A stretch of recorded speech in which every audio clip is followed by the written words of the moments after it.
প্রকৃত ইবাদত কেমন হবে আল্লাহ নবী জানিয়ে দিয়েছেন আনতাবুদাল্লাহা কাআন্নাকা তারাহু ফাইন লাম তাকুন তারাহু ফাইন্নাহু ইয়ারাকা। বান্দা কেমন করে আল্লাহর ইবাদত করবে, কেমন করে আল্লাহকে ডাকবে, আল্লাহকে খুশি করবে, আল্লাহর ইবাদত কেমন হবে আনতাবুদাল্লাহা কাআন্নাকা তারাহু। তুমি এমন ভাবে আল্লাহর ইবাদত করো যেন তুমি আল্লাহকে দেখছো, আল্লাহ তোমাকে দেখছেন, তুমি আল্লাহকে দেখছো, আল্লাহ তোমাকে দেখছেন। ফাইন লাম তাকুন তারাহু ফাইন্নাহু ইয়ারাকা। তুমি আল্লাহকে দেখতে পাওনি কিন্তু তোমার আল্লাহ তোমাকে দেখতে লেগেছে। এটাই তো ইবাদত। হযরত আলী হুজুর তো এভাবে ইবাদত করেছেন, পায়ে তীর গিতে গেছে, সব বের করার চেষ্টা করছে, মনে আছে না নেই? ঝটকা মেরে সরিয়ে দিচ্ছেন। সেই আলী নামাজে দাঁড়িয়েছেন, তীরটা বের করে নেওয়া হলো, কিছু বুঝতেই পারেননি। একবার আস্তে করে দাঁতে দাঁতে চেপে মুসলমানের ছেলেরা, ও নওজওয়ানেরা, তরুণেরা, সারাটা রাত হুজুরের ঘুম হলো না, জেগে জেগে কেটে গেল, চিন্তা করে করে রাত কেটে গেল। ফজরের ওয়াক্ত হয়ে গিয়েছে, হুজুর আমার ফজরের নামাজটা আদায় করে রাজধানীর বাড়ির সিংহাসনে গিয়ে বসলেন। এখানে আরো একটা ঘটনা ঘটলো। এই ঘটনা ঘটার পরে হুজুর আমার সিদ্ধান্ত নিলেন, আমি আর বাদশাহী করব না, আর রাজত্ব করব না, বাদশাহীটা ছেড়ে দিলেন। যেই সিদ্ধান্ত সেই কাজ। কথা বুঝছেন? আর আমরা ভেবে ভেবে মাসখানেক টাইম পার করি, তারপরে সিদ্ধান্ত নিই, সিদ্ধান্ত নেওয়ার 1 বছর পরে বাস্তবায়ন করি। কথা ঠিক না ভুল গো? এই প্রকৃত যারা নেতা তারা সিদ্ধান্ত নিতে দেরি করে না।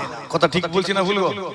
হ্যাঁ, প্রকৃত নেতা যারা তারা সিদ্ধান্ত নিতে দেরি করে না। হ্যাঁ, নেতার নেতৃত্ব গুণাগুণ অনেক, তার মধ্যে একটা হলো দ্রুত সিদ্ধান্ত নেওয়ার ক্ষমতা থাকা চাই। ভুলভাল বকে ফেলছি আমি, বুঝতে পারছি। দ্রুত সিদ্ধান্ত নেওয়ার ক্ষমতা থাকা চাই। যদি না থাকে তুমি কিসের নেতা? পরিস্থিতি কন্ট্রোল করতে পারবে না। হুজুর আমার সিদ্ধান্ত নিলেন, আমি আর বাদশাহী করব না। সঙ্গে সঙ্গে আমাল সব ছেড়ে দিলেন, দাস দাসীগুলোকে মুক্ত করে দিলেন। হুজুরের 72টা গোলাম ছিল, 72টা দাস দাসী ছিল, সব মুক্ত করে দিলেন। বাদশাহী ছেড়ে টুকটুক করে জঙ্গলের দিকে হেঁটে হেঁটে রওনা দিলেন। কেন যাবেন জঙ্গলে? জঙ্গলে গেলে আল্লাহকে পাওয়া যায়। কথা ঠিক না বল? এই আল্লাহকে কোথায় পাওয়া যায়?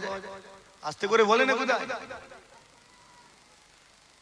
ও তাহলে শুনছে, আল্লাহকে সব জায়গায় পাওয়া যায়। তাহলে জঙ্গলে গেল কেন আল্লাহর ওলিগুলো? দাদা হুজুর চলে গেলেন জঙ্গলে 22 বছর, ছোট। তাহলে ওয়াজ শুনেছেন নাকি আমার এই বিষয়ে, এই সাবজেক্টে শোনা হয়? যে আমরা অনেকে মনে করি জঙ্গলে গেলে হয়তো আল্লাহর ওলি হয় না। আল্লাহ তো আমাদের কাছে আছেন, আছেন না নেই? আল্লাহর কুরআন আল্লাহ বলছেন, নাহনু আকরাবু ইলাইহি মিন হাবলিল ওয়ারিদ। তোমার এই ঘাড়ের যে মূল রগটা আছে, এটা যত না কাছে, যত না নিকটে, আমি আল্লাহ তার চেয়ে বেশি নিকটে। একবার জোরে হয় না সুবহানাল্লাহ? তাহলে জঙ্গলে কেন গেলেন? লোকালয়ে আল্লাহ থাকে না জঙ্গলে, এই জন্য নয়, আল্লাহ সব জায়গায়। লোকালয় ছেড়ে জঙ্গলে গেলেন একাগ্র চিত্তে আল্লাহর ইবাদতের জন্য। এখানে ডিস্টার্ব হবে, নামাজ পড়বো, ডিস্টার্ব হবে না? হবে না? সব পিছু টান আছে, আল্লাহ গেলে সব ছেড়ে দিয়ে জঙ্গলে গেল, কোনো পিছু টান নেই, কোনো ঝামেলা নেই। কেউ বলবে না খেয়ে নেন, কেউ বলবে না একটু ঘুমিয়ে পড়েন, কেউ এটা বলবে না। সেখানে না খাওয়ার চিন্তা, না ঘুমানোর চিন্তা, একটাই চিন্তা, আমার মালিককে কি করে খুশি করব। একবার জোরে হয় না সুবহানাল্লাহ? হ্যাঁ, আমার মালিককে কি করে সন্তুষ্ট করব, এই চিন্তা নিয়ে জঙ্গলে যাওয়ার পথে পোশাক, নিজের শরীরের দিকে নজর করলেন, দেখলেন তো বাদশাহী পোশাকটা গায়ে রয়ে গেল, কি হবে? এটা রাখালকে ডাকলেন, এদিকে আসো, এই আমার এই বাদশাহী পোশাকটা তুমি নাও, বিনিময়ে তোমার ছেঁড়া পোশাকটা দাও না। রাখাল খুশি হয়ে গেল, বাদশাহী পোশাকটা হুজুর দিলেন, ছেঁড়া পোশাকটা পরিধান করে হুজুর চলে গেলেন জঙ্গলে। একাগ্র চিত্তে ওই গভীর জঙ্গলে প্রবেশ করে আল্লাহ পাকের ইবাদত বান্দেগিতে মনোনিবেশ করলেন, মেহনত করলেন, নামাজ পড়লেন, তাসবিহ পড়লেন, জিকির করলেন, মুরাকাবা মুশাহাদা করলেন, মেহনত করতে লেগেছেন। জিগা শুনে রেখে দিন, আল্লাহ মেহনতি বান্দাদের পছন্দ করেন, আল্লাহ পরিশ্রমী বান্দাদের ভালোবাসেন। পক্ষান্তরে যারা অলস, যারা কুড়ে, আল্লাহ তাদেরকে অপছন্দ করেন। এই আল্লাহ কাকে পছন্দ করেন? অলসকে না মেহনতিকে? সবাই আল্লাহ, আমরা মেহনতি না অলস? হ্যাঁ, আমরা কি মেহনতি না অলস? ঠিক করে বুকে হাত দিয়ে বলবেন। হ্যাঁ, সব আমরা নিজেরা জানি আমরা কি জিনিস। আল্লাহ মেহনতি বান্দাদের পছন্দ করেন, আর যত নিয়ামত তো মেহনতিকেই দিয়েছেন। কোনদিন শুনেছেন কুড়ে অলস তার সম্পত্তিতে আল্লাহ বরকত দিয়েছে? কুড়ে বান্দা তো সুদখোর হবে, কথা ঠিক না ভুল? ওকে সুদ খেতে হবে, আল্লাহ ওকে অপছন্দ করে, ওকে সুদ খাওয়াবে, খা। আর মেহনতিকে আল্লাহ বরকত দিয়ে ভরপুর করে দিবেন। জোরে হয় না সুবহানাল্লাহ? আল্লাহর উপরে ভরসা করে মেহনত করতে হবে। আমরা অর্জন করতে পারবো না, আমাদের যোগ্যতা নেই যে আমরা অর্জন করব। আপনি ভাবেননি যে আমার যোগ্যতা আছে, আমার ক্ষমতা আছে, আমার নিজের মেহনতে আমি হাসিল করেছি? না, মুসলমান কোনোদিনও নিজের মেহনতে কিচ্ছু করতে পারেনি। এই কথাগুলো ভালো করে শুনবেন। আমাদের কারো ক্ষমতা নেই নিজের যোগ্যতায় নিজের মেহনতে অর্জন করব, কিচ্ছু নেই আমাদের।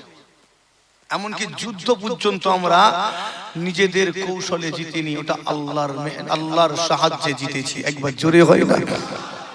নবীদের ক্ষেত্রেও এক। নবীদের ক্ষেত্রে দেখেন, মুসা আলাইহিস সালাম জিতেছেন নিজের ক্ষমতায়? লোকে বলে, তাহলে আল্লাহর সাহায্যে, আল্লাহর সাহায্যে। হ্যাঁ, নদীতে গিয়ে মারলেন লাঠি, পানি সরে যাওয়ার কথা, কে সরালেন? তো আল্লাহই তো সাহায্য করেছেন, তাই তো সরে গেল। ইব্রাহিম আলাইহিস সালাম, তাকেও তো আল্লাহ সাহায্য করেছেন, তাই জিতেছেন। যে কোন নবী, ওলি, সাহাবা, যে কোনো ঘটনা দেখেন। আমরা আজকের দিনে এই 2026 সালে মনে করছি আমরা জিতে নেব, ভাবছি না? এই আবার ভোট এসছে মানে অনেকে আবার কনফিডেন্স লেভেল হাই রয়েছে, এবারে জিতে নেব। অত সহজ নয়, তোমার কোনো ক্ষমতাই নেই, তুমি কি জিতবে? নিজের ক্ষমতাই তো আমরা জিতবো, ক্ষমতাই নেই তোমার জিতবো কি? হ্যাঁ, আত্মতুষ্টিতে ভোগার কোনো রাস্তা নেই। ওটা 4 তারিখে দেখে যাবে, 4 তারিখে দেখে যাবে কে জিতবে। ওটা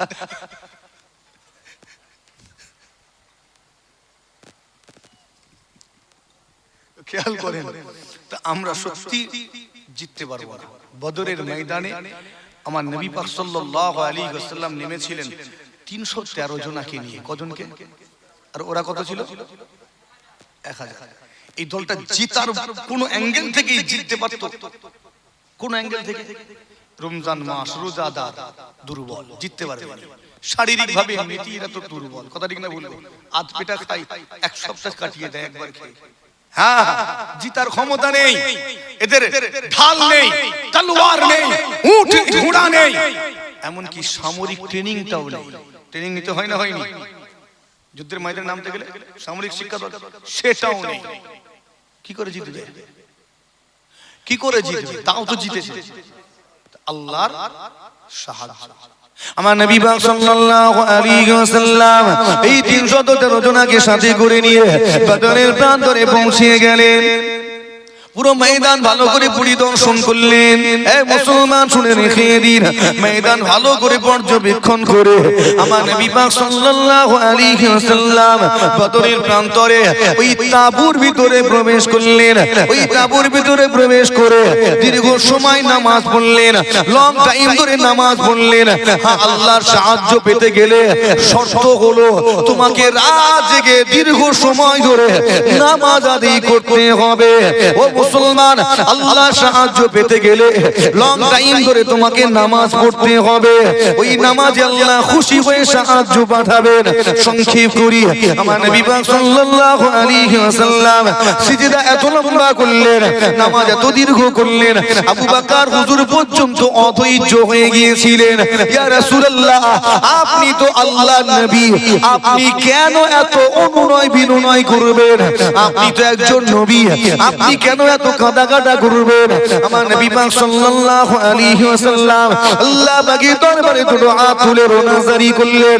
ও রাব্বিল্লাহ, আজকের এই সংখ্যা লোকদের হারিয়ে দিবেন না, আজকের অল্প সংখ্যককে হারিয়ে দিবেন না। এই ছোট্ট দলটা যদি হেরে যায়, দুনিয়ায় ইসলাম বলে কোনো ধর্মের অস্তিত্ব থাকবে না। এই দল যদি হেরে যায়, এই দুনিয়ায় আপনার নাম নেবার মতো কোনো কেউ অবশিষ্ট থাকবে না। আল্লাহ আপনি সাহায্য করুন, আল্লাহ আপনি সাহায্য করুন। ও মুসলমান, সেই দিনে আমার রব্বুল আলামিন আল্লাহ পাক আমার নবী পাক সাল্লাল্লাহু আলাইহি ওয়াসাল্লামের এই রোনা জারি করে চাওয়া দুআটা বারগাহে ইলাহিতে কবুল করে নিয়েছিলেন। আল্লাহ পাক জিবরাইল আমিন আলাইহিস সালামকে পাঠিয়ে দিলেন। জিবরাইল আলাইহিস সালাম হাজির। আল্লাহ পাকের রাসূল, আপনি চিন্তিত হবেন না, পরেশান হবেন না। আল্লাহ পাক জানিয়ে দিয়েছেন, কাম মিন ফিয়াতিন কলিলাতিন গালাবাত ফিয়াতান কাসীরাতান বিইذنিল্লাহ, কাম মিন ফিয়াতিন কলিলাতিন গালাবাত ফিয়াতান কাসীরাতান বিইذنিল্লাহ।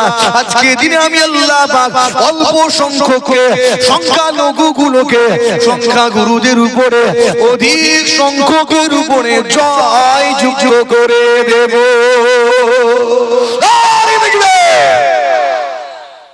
আল্লাহ তার ওয়াদা পূরণ করেছেন না করেননি? আস্তে করে বলে, এদের ক্ষমতা ছিল জিতার? কোনো যোগ্যতা কোনো কিচ্ছু ছিল না। হাদিস শরীফের মাধ্যমে পরিষ্কার স্পষ্ট বোঝা যায়, সেই দিন বদরের প্রান্তরে আল্লাহ ফেরেশতা পাঠিয়ে এই ছোট্ট দলটাকে সাহায্য করেছিলেন। আস্তে করে, আস্তে করে। একজন সাহাবা হুজুর এসেছেন, ইয়া রাসূলুল্লাহ, আমাকে অনুমতি দিন, আমি জিহাদের ময়দানে নামব, আমি লড়াই করব। আল্লাহ নবী বললেন, তোমার ঢাল কই, তলোয়ার কই? সাহাবা হুজুর বলছেন, আমি খুব গরীব, আমি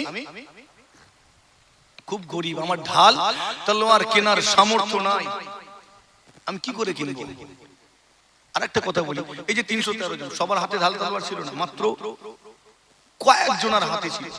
তো বাকিগুলোর হাতে কি ছিল? বাকিগুলোর হাতে লাঠি ছিল, লাঠি ছিল। আর আমি যে রিওয়ায়াতটা এখন বলতে যাচ্ছি, এটা খেজুরের ডালের বিষয়। লাঠি নিয়ে নেমেছে। আচ্ছা, এরা কি লাঠি কেন, তলোয়ার নেই কেন? সবাই গরিব না, সবাই গরিব এমন নয়, কিন্তু লাঠি না, তলোয়ার না থাকার কারণটা কি? সব ঘরে রয়ে গেছে। ওই যুবকটা, মক্কার যুবকটা আমার নবীকে ভালোবেসে কালেমা পড়েছে বলে বাপ মা ঘরে ঢুকতে দেয়নি, দরওয়াজার গোড়ায় দাঁড়িয়ে গেছে। তুই মুহাম্মাদের হাতে হাত দিছিস, ঘরে ঢুকবি না, বেরিয়ে যা, যা, হয় ঘর ছাড় না হয় মুহাম্মাদকে ছাড়। সেই দিনে মক্কার যুবকগুলো ঘর বাড়ি ছেড়ে দিল, মা বাপ ছেড়ে দিল, জমি জায়গা বিষয় সম্পত্তি সব ছেড়ে দিল, কিন্তু আমার নবীকে ছেড়ে দেয়নি। একবার জোরে হয় না সুবহানাল্লাহ। তারা এসেছে আমার নবীর দরবারে, ইয়া রাসূলুল্লাহ, সব ছেড়ে দিয়ে চলে এসেছি। আমার নবী এদেরকে নিয়ে চিন্তায় পড়ে গেলেন, কি করব, কোথায় পাঠাবো?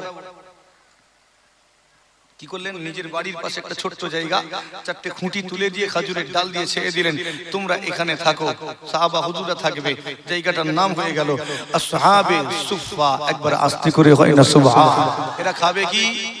কি খাবে?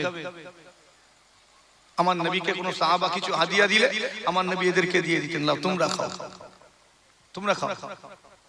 আপনারা ছোট হুজুর কেবলা রহমাতুল্লাহ যখন জলসায় আসতেন, আমি শুনেছি, আমাদের সঙ্গেও এটা হয়, আমরা জলসায় যাই, সব মানুষ অনেক কিছু আমাদের দেয়, গাছের ডাব পর্যন্ত পেড়ে দিয়ে দেয়, শাক সবজি সব দিয়ে দেয়, হাঁস মুরগি পর্যন্ত দিয়ে দেয়। কথা বুঝছেন? হুজুর আপনার জন্য রেখেছি, আপনি নিয়ে যান, আপনি খাবেন। তো ছোট হুজুর কেবলা রহমাতুল্লাহ আলীকে দিয়েছে, গাড়ির পিছনে ভর্তি। গাড়ি আসছে, দরবার শরীফে এসে দাঁড়ালো, বাবুচিকে ডাকলেন, মাদ্রাসা হুজুরের বাড়ির সাথেই তোমার, এই বাবুচি সাহেব এদিকে এসো, এগুলো না বাবা, আমাকে আমার মুরিদেরা দিয়েছে গো, এগুলো আমি মাদ্রাসায় দিলাম, আমার মাদ্রাসার ছেলেদেরকে খাওয়াও। একবার জোরে হয় না সুবহানাল্লাহ। কখনো কখনো হুজুর কিবলা ঢুকছেন, সুবলারাটা পার করে আসছেন, মানুষজন গাড়ির পিছনে দৌড়তে লেগেছে, বাচ্চারাও দৌড়চ্ছে। হুজুর কিবলা বললেন, এ ড্রাইভার সাহেব গাড়ি একটু স্লো করো, আস্তে করো, নাই লেগে যাবে। খেয়াল দেখেন, গাড়িতে বসেও খেয়াল রেখেছেন। তখন তো গাড়ি ঘোড়া তো ছিল না, গাড়ি দেখা মানেই তো দৌড়। তো হুজুর আস্তে আস্তে করে গিয়ে দরবার শরীফে নামলেন। নামার পরে ওই শানের ঘাট, যেখানে বয়োজ্যেষ্ঠরা দেখেছেন অনেকে, শানের ঘাট ছিল না পুকুর পাড়ে, ওখানটায় বসলেন, কাঁধে গামছা। হ্যাঁ, মুজাদ্দিদ জামানের ছোট বেটা কাঁধে গামছা দিয়ে পীর মুরিদি করে দেখিয়ে গেছেন। একবার জোরে হয় না সুবহানাল্লাহ। হ্যাঁ, ওই কাঁধে গামছা নিয়ে এমএলএ এমপি বড় বড় নেতা কেতা সব কটার সঙ্গে হুজুর পীর মুরিদি করেছে। একবার জোরে হয় না সুবহানাল্লাহ। ঠিকঠাক বলছি তো নাকি? ফতুয়ার কাঁধে গামছা। চলেন ওখানে বসে বলেন এইসব বকরা করা। ঠিক কুরবানির সময় আমাদের গোসের বকরা হয় না, কারণ সাজিয়ে সাজিয়ে হুজুর বকরা করালেন, বড় এরিয়া জুড়ে বকরা করা হলো, লোকজন দাঁড়িয়ে আছে। হুজুর কিবলা একটা একটা করে ডাকলেন, এই তুমি এদিকে আসো, এটা ঘরে নিয়ে যাও, তুমি এটা নিয়ে যাও।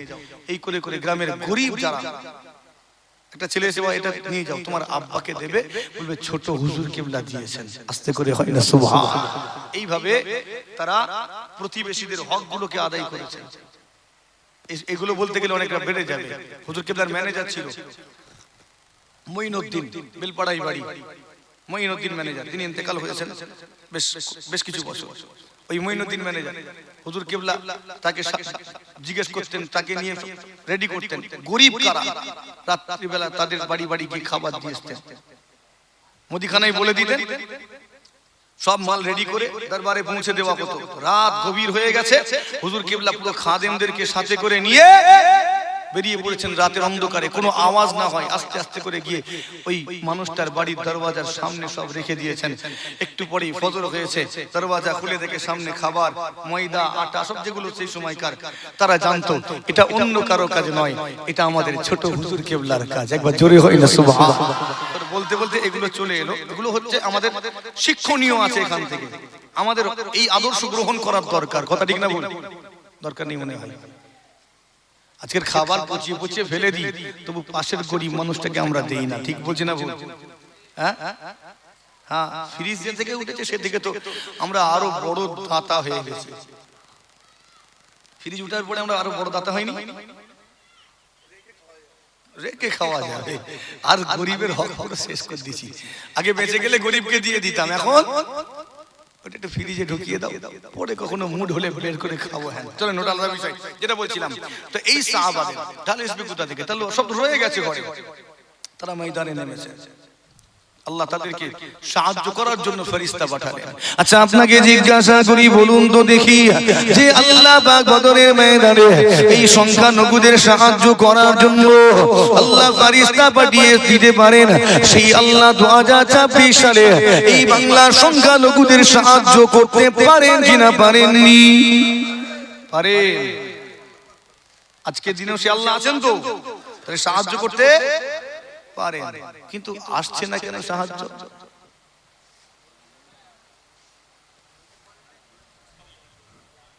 জি, ফ্রিজের গোশ ঢুকালে ঠান্ডা লেগে যাবে, ওই জন্য আসছে না। সাহায্য আসছেনি কেন? কেননা ইমান কমজোর। বেশ কয়েকটা উত্তর এসেছে, হ্যাঁ এই উত্তরগুলো যথেষ্ট। কথা ঠিক না বল? ইমান কমজোর, এটা অবশ্যই। আজ সাহায্য আসছে না কেন? কেননা সাহায্য আসার মতো পরিবেশ আমরা রাখিনি। মোবাইল আছে, সিম আছে, ইনকামিং বন্ধ হয় কখন? ডিজিটাল ইন্ডিয়ার লোক, ডিজিটাল ভাবে তো বুঝাতে হবে, ইনকামিং বন্ধ হয় কখন? রিচার্জ দীর্ঘদিন না করলে, দীর্ঘদিন 3 দিনে বন্ধ হয়ে যায়। আমার তো কখনো শেষ হয়নি, খেয়াল নেই ভাই, তাহলে টেস্ট করে দেখতে হবে। মানে আমার তো সে আলাদা বিষয়। তো কেন এত সব কিছু বললে তো মুশকিল। হ্যাঁ, তো রিচার্জ না করলে কি হয়? বন্ধ, ফোন আর ঢুকবে না। সাহায্য আসবে কি করে? ইনকামিং তো বন্ধ। তাহলে ইনকামিং চালু করতে গেলে কি করতে হয়? রিচার্জ যাও রিচার্জটা করো, কি বুঝতে পারেন? রিচার্জ করো, নামাজ পড়ো, রোজা রাখো, তাসবিহ পড়ো, জিকির করো। আল্লাহর সাহায্য আসার মূল শর্ত হলো তোমাকে রাত জেগে দীর্ঘ সময় ধরে নামাজে থাকতে হবে, আর ফজর মাগরিব বাদ আল্লাহর জিকির করতে হবে, এটা মূল শর্ত। হ্যাঁ, তুমি যখন দীর্ঘ সময় ধরে নামাজ পড়বে, আল্লাহ জিকির করবে, আবারও আল্লাহ তরফ থেকে তোমার প্রতি সাহায্য আসবে। আস্তে করে হয়, আমি ভুলভাল বলছি, বুঝতে পারছি। সাহায্য আসার জন্য পরিবেশ দরকার, নামাজ পড়ো, রাত জেগে জেগে নামাজ, তবে তো সাহায্য আসবে। আল্লাহর ওলিরা রাত জেগে জেগে আল্লাহর নামাজ পড়েছেন, তাই সাহায্য এসেছে। কথা ঠিক না বলি? জি হ্যাঁ, শুনে রেখে দিন, মুসলমান যখনই জয়লাভ করেছে কেবল আল্লাহর সাহায্যের মাধ্যমে। জি হ্যাঁ, সেটা চাই বদর কিংবা খন্দক, যে কোনো যুদ্ধই হোক না কেন, যদি মনে করেন বোমা বারুদ দিয়ে জিতে যাব, মিসাইল পরমাণু দিয়ে জিতে যাব, মুসলমান এগুলো দিয়ে জিতা যায় না।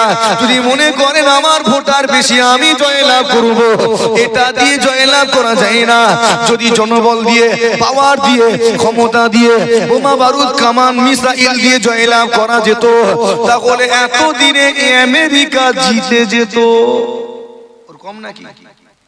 ইরানের কাছ থেকে জিততো না? জিততো এতদিনে জিতে। এগুলো দিয়ে জিতা যায় না তো, আমরা তো কখনো এগুলো দিয়ে জিতিনি। বদরের যুদ্ধে জয়লাভের আরেকটা কথা বলি, বদরের যুদ্ধে জিতার পরে না সাহাবায়ে কেরাম হুজুরদের কনফিডেন্স লেভেলটা একটু হাই হয়েছিল। কথা বুঝছেন? ওহদ হলো, বদরের পরেই ওহদ না, ওহদের যুদ্ধে একটু হাই হলো, সংখ্যাটাও বাড়লো। 300 থেকে কত হলো? 313 থেকে 700, ওরা হয়ে গেল 2000। কথা বুঝছেন? ওরা কত? তো একটু বাড়লো। আমার নবী সব বলে দিলেন, সব করবি, এই উপত্যকা ছাড়বি না। এটা উপত্যকা দেখিয়ে দিলেন, ছাড়বি না। ও বাবা, একটুখানি যুদ্ধ খানিকক্ষণ হওয়ার পরে ওরা পালিয়ে গেল। সাহাবায়ে কেরাম হুজুরগণ মনে করলেন আমরা জিতে গেছি। ওই উপত্যকা ছেড়ে একদল এসে মাল লুণ্ঠন করার জন্য আগিয়ে গেল। খালিদ বিন ওয়ালিদের নেতৃত্বে পিছন থেকে আক্রমণ। কথা ঠিক না বলবো? বাস আল্লাহ বলছেন, আমার হাবিবের কথা যদি না শুনিস, আমার সাহায্য তোরা পাবি না। আমার হাবিব যা বলেছেন অক্ষরে অক্ষরে পালন কর, তবে তো আমার সাহায্য আসবে। আজকে আমাদের প্রতি সাহায্য আসবে আল্লাহর হাবিবের কথাগুলো যদি অক্ষরে অক্ষরে পালন করি। একবার আস্তে করে হয় না? আমরা করিনি, তাই সাহায্য আসেনি। আমার ওয়াজ বুঝতে পারছেন? হ্যাঁ, একটু ভালো করে বুঝতে হবে। এরপরে এলো খন্দক। খন্দকের যুদ্ধে আমাদের জিতার কথাই ছিল। আমরা সংখ্যায় তো কম, 700 থেকে 1000, আর ওরা ছিল 10 থেকে 10,000, পুরো মক্কাবাসী সবাই। আমরা কত? 700 থেকে 1000, কি করে জিতবো? তারপরেও আল্লাহ জিতিয়ে দিলেন। এটা আল্লাহর সাহায্য ছাড়া অন্য কিছু হতে পারে? খন্দক খোঁড়ার সময় পাথরের আঘাত হলো, স্ফুলিঙ্গ বের হলো, আগুনের ফোয়ারা বের হলো, মনে আছে? ঘটনা শুনেছেন তো? এখান থেকে আমার নবী কিছু আলামত বলে দিলেন। তো এখান থেকে আমরা জানতে পারলাম এই দিনে আল্লাহ সাহায্য করেছিলেন। একবার জোরে হয় না সুবহান। এরপরে মক্কা বিজয় হলো, আমরা মক্কা বিজয় করলাম, জিতে গেলাম। তারপরে জিতার পরে মুসলমানদের সংখ্যা হয়ে গেল 10 থেকে 12,000। কত? এত মানুষ তো এর আগে ছিল না। আমার নবী পাক সাল্লাল্লাহু আলাইহি ওয়াসাল্লামের পেছনে এত মানুষ। অন্যান্য সাহাবারা মনে করলেন যখন 313 ছিলাম তখন জিতে গেছি, এখন তো 10 থেকে 12,000, এখন কে আটকায়? ব্যাস নেমেছেন হুনাইনের যুদ্ধে। কিছুক্ষণ পরে ছত্রভঙ্গ হয়ে পালাতে হলো। কেন? এরা মনে করেছিল আমাদের জনবল বাহুবলে জিতে যাব। কথা ঠিক না ভুল? আমার ওয়াজ বুঝতে পারছেন? আত্মতুষ্টিতে ভুগলে হবে না যে আমি জিতে যাব, কেননা আমাদের সেই ক্ষমতা নেই। আল্লাহ দেন। যখনই জিতেছি আল্লাহর সাহায্যের মাধ্যমে। মুসলমান শুনে রেখে দিন, যারা মেহনত করে, পরিশ্রম করে, আল্লাহ তাদেরকে পছন্দ করেন। মনে আছে না ভুলে গেছেন? মনে আছে? যারা পরিশ্রম করে আল্লাহ তাদেরকে পছন্দ করেন, আর যারা অলস যারা কুড়ে আল্লাহ তাদেরকে অপছন্দ করেন। আপনাকে আমাকে মেহনতি হতে হবে, পরিশ্রমী হতে হবে, তাহলে আল্লাহ আমাদেরকেও পছন্দ করবেন। আপনি এটা যেন মনে না করেন যে আমি আমার মেহনতে এটা হাসিল করেছি, কেননা আমরা যতই মেহনত করি না কেন আমরা সফল হওয়ার ক্ষমতা রাখি না। সফলতা কেবল মাত্র আল্লাহ পাকের তরফ থেকেই আসে। অনেক যুবক আছে ব্যবসা করব ব্যবসা করব ব্যবসা শুরু করব করেই যাচ্ছে, এখনো ব্যবসায় নামতে পারলো না। আছে না নেই? আমার দরবারে অনেক মানুষ আছে, যুবকেরা বসে, আমি যুবকদেরকে ধরে ধরে বলি তোরা ব্যবসা কর, এইভাবে বলি ব্যবসা যেমন হোক একটা ব্যবসা শুরু কর। অনেকে ভাবে হুজুর কি ব্যবসা করবো, এই ব্যবসাটা চলবে নি, ওই ব্যবসাটা চলবে নি, কোনটা চলবে কোনটা চলবে নি এই মানে বুঝতে করতে 2 বছর কেটে গেল। ভালো করে বুঝবেন, আমরা অনেকে আছি না চলবে না চলবে নি, অত কে ভাবতে বলেছে? আল্লাহর উপরে ভরসা নেই? ভরসা করো আল্লাহর উপর। আল্লাহর উপরে যদি ভরসা থাকে তুমি যেই ব্যবসাতেই নামো না কেন আল্লাহ তোমাকে সফলতা নসিব করবেন। জোরে হয় না সুবহানাল্লাহ? মনে করছে এই ব্যবসায় আমি সফল হতে পারবো না। তুমি চালাবে ব্যবসা, ক্ষমতা আছে? আমার কথা ভালো করে বুঝবেন, আমাদের কারো ক্ষমতা আছে সফল হওয়ার? নেই তো। ওটা চলবে না চলবে নি কে ভাবতে বলেছে? তুমি যেটাতে নামবে যদি আল্লাহর উপরে ভরসা রাখো, যেটাতে নামবে তুমি সেটাতেই জিতবে। একবার জোরে হয় না সুবহানাল্লাহ? আল্লাহ সেটাই চালাবে, তুমি তো চালাবার ক্ষমতা রাখো না, তুমি চালাবেও না। কে চালাবে? যদি ফুচকারও ব্যবসা হয় ভরসা কার উপর রাখবে? আল্লাহ চালাবে, আল্লাহ চালাবে। হ্যাঁ, নামতে হবে। মাঠে নামার আগে ঘাবড়ে গেল, আমি নামবো, খেলতে পারবো কিনা, অত কি? তুমি নেমে পড়ো, দেখবে ঠিক খেলা হয়ে গেছে। ঠিক না বল? মরার আগে ভূত হয়ে যাবে, মরার আগে ভূত হয়ে শুরু করো, শুরুটা তুমি করবে, বাকি তো আল্লাহ পাকের ইখতিয়ার। একবার জোরে হয় না সুবহান? ইব্রাহিম বিন রাহমাতুল্লাহ আলাইহি মেহনত করলেন, পরিশ্রম করলেন, আল্লাহ খুশি হয়ে গেলেন, মেহনত কবুল করে আল্লাহ তাকে ওলির বিলায়াত নসিব করে দিলেন। আল্লাহ পাকের ওলি ইব্রাহিম বিন রাহমাতুল্লাহ আলাইহি জঙ্গলের ভিতর দিয়ে একটা নদী বয়ে চলে যাচ্ছে, ওই নদীর কিনারায় বসে বসে নিজের সেই ছেঁড়া জামাখানা সেলাই করছেন। একজন দরবেশ গিয়ে হাজির হয়ে যায়।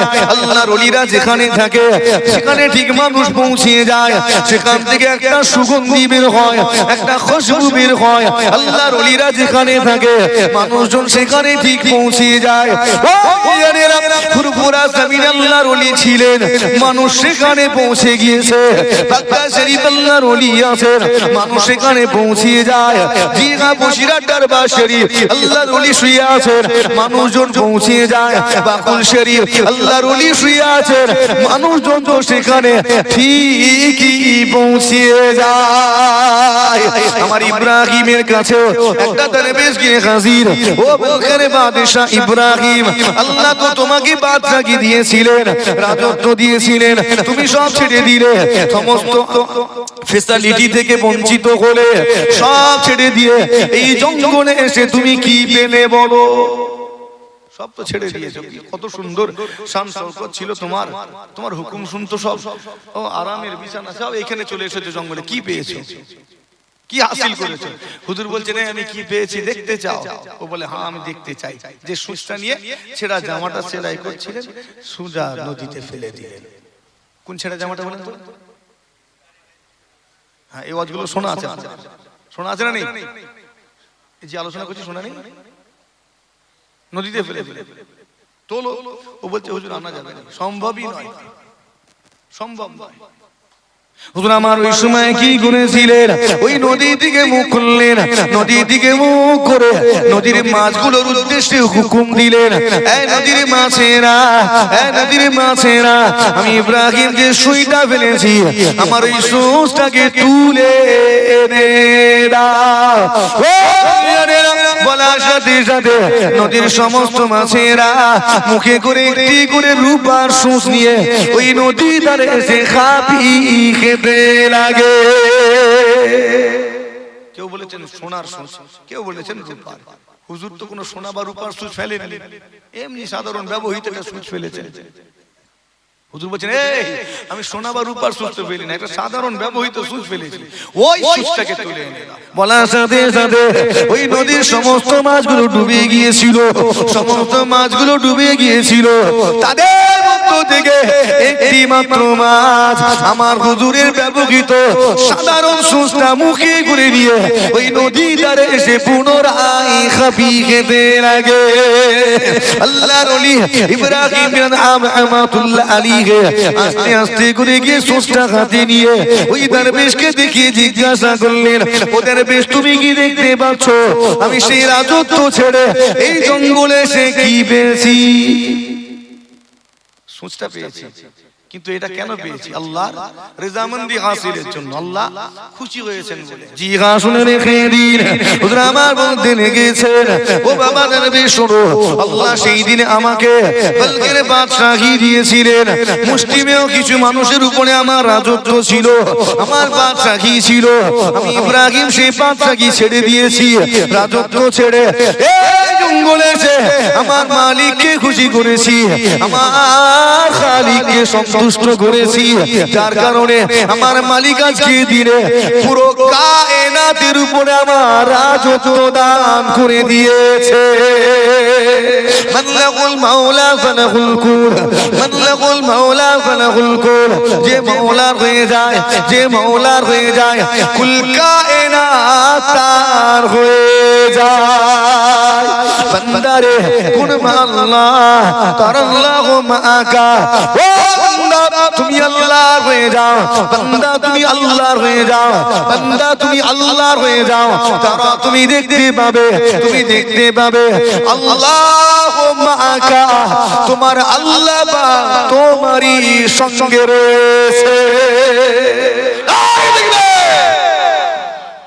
কার হতে হবে? সবাই মিলে বলে, আবার বলে, হতে পেরেছি। আল্লাহর ছাড়া সবার হয়েছি, আল্লাহর ছাড়া সবার হয়েছি। বাপের হয়েছি, মায়ের হয়েছি, বন্ধুর হয়েছি, স্বামীর হয়েছি, স্ত্রীর হয়েছি, নেতা কেতাদের তো হয়েছি, এমএলএ এর হয়েছি, হয়েছি না হয়নি? এমপির হয়েছি, হয়নি নাকি? এদিকের লোক হয়নি,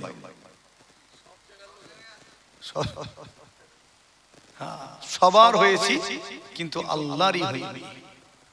আল্লাহরই হতে হবে না, আল্লাহ আল্লাহর হতে হবে। আল্লাহ তৌফিক দেন, বলি না আল্লাহুম্মা আমিন। একবার দরুদ শরীফ, আল্লাহুম্মা সাল্লি আলা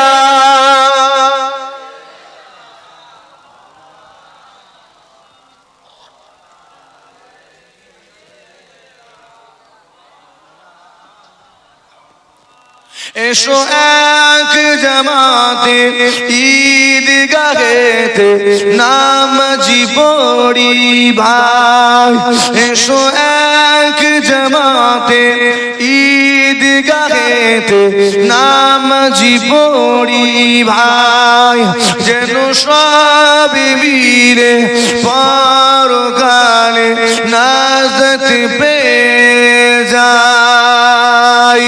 আল্লাহুম্মা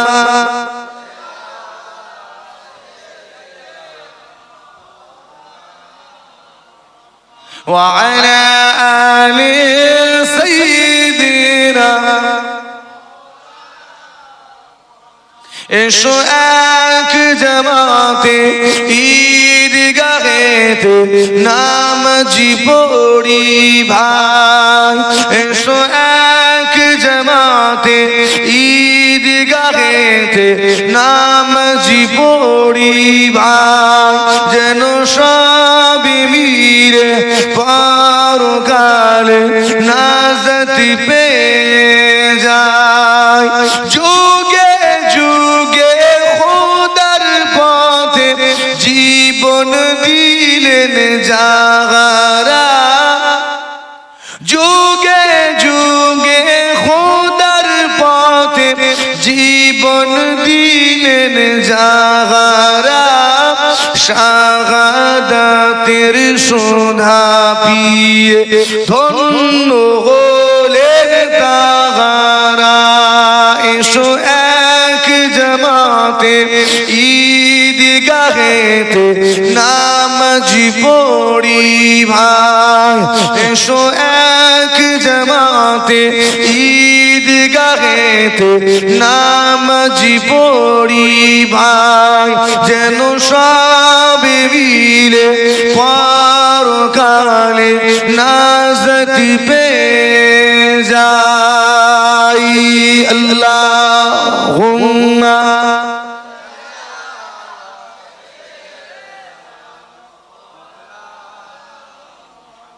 وعلى آل سيدنا। আমার দিনদার ইমানদার নেককার আল্লাহওয়ালা পরহেজগার মুমিন মুসলমান ভাইজান, আমার মুরব্বিয়ানেরা, আলোচনা করতে করতে অনেকটা সময় হয়ে গিয়েছে। আপনারা বিরক্ত হচ্ছেন না তো? রাত গভীর হচ্ছে না? এবারে তো হুজুর কিবলাও তো আসবেন, মোটামুটি ঠিক টাইম মতো পৌঁছে যাবেন। আল্লাহ তৌফিক দেন, বলি আল্লাহুম্মা আমিন। নিজেকে মজবুত করতে হবে। কার হতে হবে বলছিলাম? আল্লাহর হতে হবে। হ্যাঁ, আল্লাহর সাহায্য তখনই আসবে যখন আমরা আল্লাহর হয়ে যাব, যখন আল্লাহর হয়ে যাব। আর আল্লাহর সাহায্য আসার জন্য পরিবেশ দরকার। আমরা সে পরিবেশ তো রাখিনি। আমি আবারও বলছি, হ্যাঁ, রাত জেগে জেগে নামাজ পড়তে হবে, তাসবিহ পড়তে হবে, জিকির করতে হবে।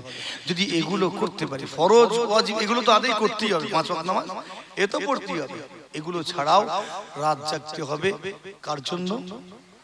আল্লাহর জন্য। আল্লাহর সাহায্য তখন আসবে।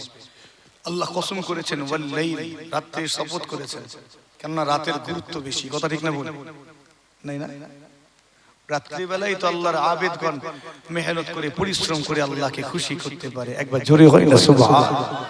প্রথমে বলছিলাম না, আল্লাহ যখন যেটার শপথ করেন সেটার গুরুত্ব আমাদের বোঝাতে চান, বলেছিলাম না? না ভুলে গেছেন? হ্যাঁ, তো আল্লাহ শপথ করেছেন রাতের, ওয়াল লাইল। তো রাত্রে যখন শপথ করেছেন, রাতের একটা আলাদা গুরুত্ব আছে। রাত জাগে কারা? আমি একদিন জলসা থেকে ফেরার পথে খুব খিদে লেগেছিল, একটা জায়গায় দাঁড়িয়েছিলাম। তো ওই মানুষটা পাঞ্জাবি ছিলেন, তো তিনি এরকম কথা বল, রাত জাগে কে? তখন মানুষটা রাত জাগে 3টে শ্রেণী, যোগী, ভোগী আর রোগী। যোগী মানে সে তার ভাষায় বলেছে। যোগী বলতে এখানে সাধক, যারা যারা সাধনা করে নিজের মালিককে খুশি করতে চায়। রাত জাগে ভোগী, যে ভোগ করতে চায়। আর রাত জাগে রোগী, তাই তো নাকি? রোগী জাগে না? রোগীর কাছে এক একটা রাত না বিশাল লম্বা হয়ে যায়। আল্লাহ মাফ করে। আজকে দুনিয়ায় এত আমরা, আল্লাহ সুস্থ রেখেছেন, আল্লাহর কাছে শুকরিয়া। টাইম হু হু করে পালাচ্ছে। কোন আত্মীয় রোগীকে দেখতে গিয়েছেন কখনো? দেখবেন যেন টাইম পার হতে চায় না, সময় যেন পার হতে চায় না। নিজের প্রিয় মানুষটা যখন চোখের সামনে ছটফট ছটফট করবে না, বুকটা কেঁপে যাবে। বুকটা কেঁপে, মওতের কি ভয় তখন বুঝতে পারবেন। মওত যে কতটা কষ্টকর। এখন তো আল্লাহ সুস্থ রাখেন, বলি আল্লাহুম্মা আমিন। এইজন্য আমার নবী বললেন, রোগীর কাছে গিয়ে যে সেবা করবে তাকে আল্লাহ জিহাদের ময়দানে থাকা যতক্ষণ থাকবে সে যেন ততক্ষণ জিহাদ করলো। একবার জোরে হয় না সুবহানাল্লাহ। এমনি এমনি নয়, আল্লাহ তাকে এই সওয়াব এমনি দেবেন না। আত্মীয় স্বজন আল্লাহ সকলকে সুস্থ রাখেন, হায়াত কিসমত দারাজ করেন, কিন্তু যাবেন যদি কেউ খোদা না করে অসুস্থ থাকে, গিয়ে দেখা করবেন, খোঁজ খবরটা নেবেন। এটা জরুরি, আজকে দিনে উঠে যাচ্ছে এটা। আমরা আনন্দ চাই, যেখানে দুঃখ আছে সেখানে আমরা যাই না, ঠিক না ভুলবো? ওখানে গেলে মনটা খারাপ হয়ে যায়, বোরিং লাগে, ওখানে যাবো না, খবরদার নয় যাবেন। তাহলে নিজের কবরের কথা মনে পড়বে, মওতের যে কি আযাব, কি কষ্ট। মানুষটা শুয়ে আছে, হ্যাঁ, মওতের যন্ত্রণায় ছটফট করছে, হাতে সেলাইন বোঝা রয়েছে, যন্ত্রণায় ছটফট করে হাতটা খেঁচে তুলে ফেলছে, একজন আছে হাতটা টুক করে নামিয়ে দিচ্ছে। এটা যখন দেখবেন না, বুকটা কেঁপে যাবে। খেতে পারে না, গালে নল দিয়ে খাবার ঢুকাচ্ছে, এরকম দেখেন না? দেখেন নি? হ্যাঁ, একটু যখন দেখবেন তখন মনে পড়বে, আল্লাহ এত কষ্ট কাউকে দিইনি। তখন বলবে, এই আল্লাহ। গতকালকে আমাদের একটা ফুরফুরা মাদ্রাসার ছাত্র পড়াশোনা করেছে, আমার বাড়িতে থাকতো, দরবারে থাকতো। অনেকগুলো ছাত্র থাকতো, সে ছেলেটা তাগড়া ছেলে, মোটা তাজা ছেলে, একদম পাগড়ি নিয়েছে দরবার শরীফ থেকে সিনিয়র মাদ্রাসা। ছেলেটার নাম খৈরুল। আমার বাড়িতে কত খাওয়া দাওয়া, হাসি খুশি, মাঝে মাঝে ঘর ফাঁকা করে দিয়ে সব নিয়ে তুমি ফিস্টি করবো আজকে, এরকম করতাম হাসি খুশি। গতকালকে ছেলেটা ইন্তেকাল হয়ে গেল, ইন্না লিল্লাহি ওয়া ইন্না ইলাইহি রাজিউন। মোটরসাইকেল করে আসছিল, একটা গাড়ি ধাক্কা দিয়ে চলে গেছে। শরীরে কোনো জায়গায় চোট নেই, খালি মাথার পিছনে একটু চোট হয়েছে, একটা ছোট্ট চোট, অনর্গল রক্ত বেরিয়েছে। তাগড়া ছেলে, বড় বড় কাঠের গুড়ি একা চাঁচিয়ে ফেলতো, খুব হাসি খুশি চেহারা ছিল। মানে মনটা এতটা খারাপ হয়ে গেছে। তার ইন্তেকালের কিছুক্ষণ আগে আমার আরেকটা খাদেম আছে সঙ্গে, যে ঘরে এখন, তার সঙ্গে কথাও হয়েছে। মনটা খুব খারাপ। তো এক্ষুনি আছি, আবার কি হবে কোনো গ্যারান্টি নেই, কথা ঠিক না ভুল? কখন যে চলে যাব কোনো গ্যারান্টি নেই। প্রত্যেকটা মুহূর্ত জীবনের শেষ, জীবনের প্রথম। ওই একবারই এসছে, দ্বিতীয়বার ঘুরে আসবে। অতএব আমাদের চালচলনে একটু পরিবর্তন আনতে হবে, হবে না? হবে না? কথা বলে না কেন? আজকের দিনে উৎপাত বাড়ছে না? কি করছি আমরা? আমরা তো সীমা লঙ্ঘন করছি। আল্লাহ একটা সীমা বেঁধে দিয়েছে, ওটার মধ্যে থেকে সব করব, কিন্তু আমরা ওই সীমা পার করে ফেলছি। আর আল্লাহ জানিয়েছেন, ইন্নাল্লাহা লা ইউহিব্বুল মুতাদিন। আল্লাহ যারা মুতাদিন, যারা সীমা লঙ্ঘনকারী, আল্লাহ তাদেরকে পছন্দ করেন না। আমরা তো সীমা লঙ্ঘন করছি, আনন্দ করবো, আনন্দ করার নাম করে বোতল নিয়ে বসে যাচ্ছি, কথা ঠিক না ভুল? এই ইমানদারের আনন্দ কি বোতলে আছে? না, ইমানদারের আনন্দ প্রকাশ করবে কিভাবে? আল্লাহর শুকরিয়া আদায়ের মাধ্যমে। একবার জোরে হয় না সুবহানাল্লাহ? এই সুখ, এই শান্তি, এই আরাম, এই আয়েশ তুমি দিয়েছো, তোমার শুকরিয়া, কথা ঠিক না বল? কিন্তু সীমা লঙ্ঘন করে যাচ্ছে অনেকে। ইব্রাহিম বিন আদহাম হুজুর রাস্তা দিয়ে যাচ্ছেন, একটা মাতালকে দেখে চিনতে পেরে গেলেন। একটা মাতাল মদ খেয়েছে, এত মদ খেয়েছে যে ও দিশা হারিয়ে ফেলেছে, বাড়ির রাস্তা ভুলে গেছে, ঘরের রাস্তা ভুলে গেছে। আপনার এলাকায় নেই মনে হচ্ছে মাতাল? হ্যাঁ, কিছু কিছু আছে এত মদ খায়। বিদেশি খেলে আবার বোঝা যায় না, দেশি খেলে একটু অ্যাকশনটা বেশি, ঠিক না ভুল? দেশি খেলে অ্যাকশনটা বেশি, বিদেশি খেলে বোঝা যায় না অতটা। এখন ওগুলো তো ছেঁকে ফিল্টার করে, একদম বিনা ফিল্টারে ঝেড়েছে। তো এত মদ খেয়েছে, দিশা হারিয়ে ফেলেছে। হুজুর দূর থেকে দেখে তাকে চিনতে পেরে গেলেন, হ্যাঁ এটা না, এটা তো আমার সেই গোলামটা যাকে আমি আজাদ করেছিলাম, যাকে আমি মুক্ত করেছিলাম, সেই গোলামটা, আজাদকৃত গোলাম। হুজুর চিনতে পেরে গেলেন। ওই গোলাম মাতাল কিন্তু চিনতে পারেনি, কেন? হুজুরের সেই পোশাক নেই, এখন তো ফকিরি টাইপের হয়ে গেছে, কথা বলছেন? তো চিনবে কি করে? হুজুর আস্তে আস্তে রাস্তা দিয়ে যাচ্ছেন, ওই মাতালটা বলছে, এই আমাকে একটু আমার ঘরে পৌঁছে দাও তো, আমাকে একটু আমার ঘরে পৌঁছে দাও তো। হুজুর বলছেন, ঘরে যাবে, চলো। বলে আস্তে আস্তে করে নিয়ে গিয়ে একটা কবরস্থানের সামনে দাঁড় করিয়ে দিয়ে বলছেন, এই তো বাবা এসে গেছি তোমার ঘর। রেগে যাবে না? যাবে না? হ্যাঁ, আপনি কাউকে বললেন, বাবা একটু আমায় ঘরে পৌঁছে দে তো, সে বললো ঠিক আছে চাচাজি বসে। মোটরসাইকেলে বসিয়ে করতে নিয়ে গিয়ে একটা কবরস্থানের দোরগোড়ায় দাঁড়িয়ে গিয়ে বলছে, এই তো চাচাজি নামেন, ঘরে এসে গেছি। কেমন হবে? রেগে যাবে? খেপে যাবে? মাতাল বলছে, ইয়ার কি পেয়েছো, মস্করা পেয়েছো, আমার সঙ্গে মস্করা করছো? কবরস্থানের সামনে এনে বলছো ঘরে এসে গেছি। হুজুর বলছেন, তুমি রেগে যাচ্ছ কেন? এই তুমি রেগে যাচ্ছ কেন? এটাই তো মানুষের আসল ঘর। আস্তে করে হয় না সুবহানাল্লাহ? এই আমাদের আসল ঘর কি? সবাই মিলে বলেন, মনে আছে এটা? কবর আমাদের আসল ঘর। হ্যাঁ, মনে থাকে না, ভুলে যাই তো, ভুলে যাই বলেই তো এই অবস্থা। হ্যাঁ, ভুলে যাই বলে এই, ভুলে যাই বলে আজকের দিনে চুরি করি, ডাকাতি করি, ছিনতাই করি। ভুলে যাই যে কবর আসল ঘর, এটা ভুলে যাই বলেই তো আজকের দিনে ওয়াদা খেলাফ করি, কথা ঠিক না ভুল? এত দম্ভ, এত মিজাজ কেন? ভুলে গেছি যে কবরে যাব। যতই দামি গাড়ি চাপি, দামি পোশাক পরি, আর ওই এসি লাগানো রুমে থাকি না কেন, মনে রাখতে হবে যে এসব ছেড়ে আমাকে ওই 3 হাত অন্ধকার আচ্ছন্ন ছোট্ট কবরে ঢুকতে হবে, ওটাই আমার আসল ঘর। এটা মনে রাখতে হবে না, হবে না? হ্যাঁ বান্দা, যদি তোমার এটা মনে থাকে তাহলে তোমার দ্বারা কখনো অন্যায় হতে পারে না, জুলুম হতে পারে না, তোমার দ্বারা কারোর উপরে অত্যাচার হতে পারে না। যদি তোমার মনে থাকে কবর আসল ঘর, তাহলে তোমার দ্বারা গুনাহ হবে না। কেন? কেননা ওই কবরের আযাব, কবরের সাপ বিচ্ছু, ওই অন্ধকার আচ্ছন্ন কবর তোমাকে গুনাহ থেকে বাঁচিয়ে দিবে। জোরে হয় না সুবহানাল্লাহ। যখনই মনে পড়বে কবরের সাপ আছে, তখনই লাপালাপি বন্ধ। যখনই মনে হবে কবরের আযাব বড় কষ্টকর, ছোট্ট ঘরে থাকতে হবে, দুনিয়ার লাপালাপি শেষ হবে। কথা ঠিক না ভুলে? আমরা তো ভুলে গিয়েছি, এটা মনে রাখতে হবে।